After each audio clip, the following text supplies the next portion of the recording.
विद्यासागर महाराज की याद में विनयाञ्जलि सभा का आयोजन, सभी समाज के लोग हुए शामिल। आपको बता दें कि दिगंबर मानसरोवर के राजहंस संत शिरोमणि आचार्य गुरुदेव 108 श्री विद्यासागर जी महाराज की समता पूर्वक समाधि मरण के उपरांत सकल दिगंबर जैन समाज द्वारा कीर्ति स्तंभ पर रविवार की शाम को सर्वधर्म व सर्व समाज विनयाञ्जलि सभा का आयोजन किया गया।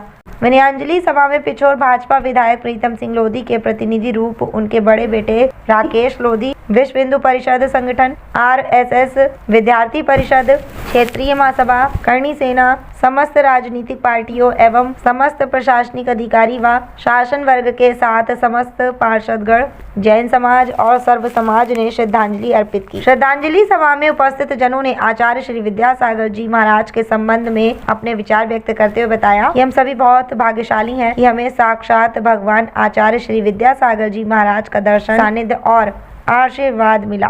दिव्य रूप के विषय में बताया गया कि जिस युग में भगवान श्री राम श्री कृष्ण ने जन्म लिया था उस युग में हम नहीं थे, तो हम भाग्यशाली हैं इस युग में आचार्य श्री विद्यासागर जी महाराज ने जन्म लिया, इस युग में हमें उनका साक्षात दर्शन मिला। नेताओं ने कहा कि आचार्य श्री द्वारा कल्याण, राष्ट्र कल्याण एवं आत्म कल्याण हेतु प्रशस्त मार्ग के सभी को प्रेरणा मिलती रहेगी। श्रद्धांजलि सभा में क्षेत्रीय भाजपा विधायक प्रीतम सिंह लोधी के प्रतिनिधि रूप बड़े पुत्र राकेश लोधी ने आचार्य विद्यासागर जी महाराज की विद्यांजलि सभा में समर्थियों को संबोधित करते हुए कहा कि स्तंभ चौराहे के मध्य में स्थित होगा और वह कीर्ति स्तंभ विधायक निधि से बनेगा। आचार्य श्री विद्यासागर जी मात्र जैनों के संत नहीं अपितु जन जन के संत हैं। आदरणीय प्रधानमंत्री के व्यक्तिगत गुरु रहे आचार्य श्री विद्यासागर जी महाराज की विद्यांजलि पर यह घोषणा की गई और 10 दिन के अंदर ही शिलान्यास करने का सभी को आश्वासन दिया। विद्यांजलि में सभी धर्म प्रेमी व सर्व समाज बंधु उपस्थित होकर पूज्य गुरुदेव की महाआरती की और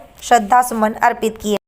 जैन समाज ने विनयाञ्जलि सभा का आयोजन किया था और उस सभा में आपके द्वारा घोषणा की गई है कि कीर्ति स्तंभ को फ्रंट पे लाएंगे, क्या है पूरा मामला? जी, पहले तो आपको हमारे पत्रकार महोदय को बहुत बहुत धन्यवाद। आपने अच्छा प्रश्न किया है। ये क्या 30 साल से यहाँ कांग्रेस का विधायक रहा। कांग्रेस के विधायक ने हर समाज के साथ अनदेखी की।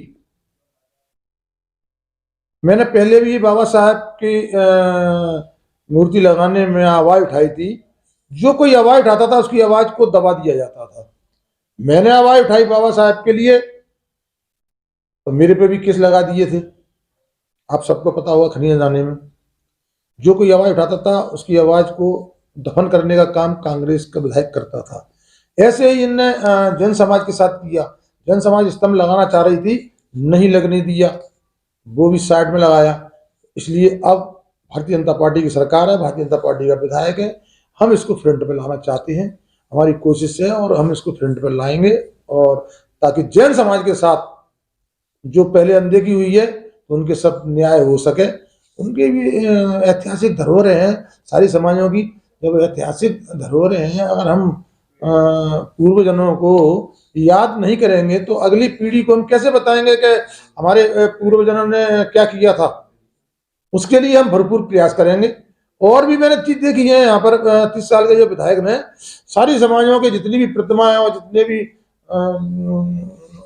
लोग हमारे महापुरुष लोगों को आगे लाने का काम किया है तो नहीं किया है। केवल उसने एक ही समाज के जितनी भी प्रतिमा लगाई है उसने एक ही समाज के, आप उठा के देख लीजिए, खनिया दानव देख लीजिए, पिछोर देख लीजिए, उसने एक ही समाज की धरोहर को आगे बढ़ाया है, उनको ही महापुरुषों को आगे लाया है और सारी समाजों के महापुरुषों को उसने डाउन करके और उनको सारी समाजों को निराश किया है।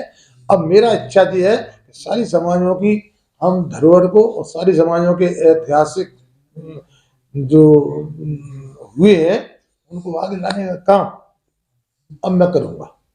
आचार्य श्री विद्यासागर जी महाराज जो राष्ट्र के संत हैं उनको श्रद्धांजलि दी गई कल, और कितने समय के अंदर इस कीर्ति स्तंभ का कार्य शुरू कर दिया जाए?